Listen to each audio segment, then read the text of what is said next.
Good morning. Senator Rizzo is not here, as you see, and so please save all your tough questions for him when he gets back, and then I'll be happy to answer any softballs. I guess I'll ask you the same question about the budget. It's coming over here from the House. They passed it today, $2 billion less than what the governor recommended.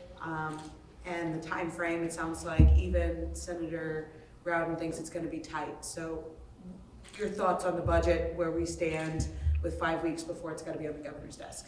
Well, the Senate Democrats are, we're committed to increasing teacher pay, putting more money in the classroom for our kids, and also providing service to Missouri's most vulnerable citizens.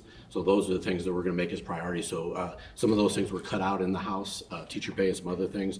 An example, the House Republicans cut $62 million of federal money for consumer-directed services and $109 million in federal money for home and community-based services.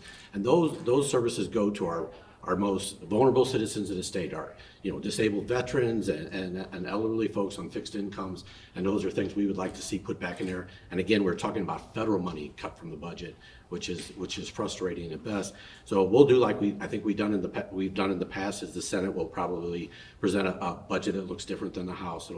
Hopefully it'll have some of these things enhanced. I have a question for Senator Washington. You just heard Senator Rowden talk about how there isn't pressure right now in terms of the Chiefs potentially leaving for Kansas. Do you feel any pressure right now, and would you be open to state funding? Right now, I do think it's a bit early. I know that there are supposedly some conversations going on between one, if not both of the teams with Governor Kelly. I think it's going to be difficult for her to convince her state to fund the teams at the level that Jackson County has funded them for the last 50 or so years, considering they're also trying to expand Medicaid. I don't think there's a lot of pressure right now, but I do agree with Senator Rowden that we do have some time, but it's not something that we should let slide by. If nothing else, we own the stadiums regardless of whether there are teams there, and we want to keep economic development going in those stadiums, and some of the proposals of what to do around the area are something we need to look at as well. The people spoke. It wasn't, and I think if you listen to the voters and you hear the voters of Jackson County, they will tell you this was not something against the Chiefs and the Royals. You're not gonna find any better fans in all of the world than Kansas City Chiefs fans. But this is a way that we need to change the way we fund our sports teams. Anybody can comment on the dispute over the landfill bill and any possible resolution there? You guys want to talk about the? You actually are more involved in it, so you can talk about it. As far as resolution, my understanding is that both parties are still in negotiations for it, and we'll see if that legislation ends up moving forward. But I think that there are good faith negotiations going on behind the scenes now. Sounds like FRA, possibly Planned Parenthood bills are up next week. Where does that mean that Democrats stand when it comes to those two really big bills? So, our position hasn't changed on either bill. We believe the FRA is very, very important. And actually, it's kind of hard to do a budget without the FRA, just so your numbers are kind of fake to begin with. So the FRA needs to happen in our mind.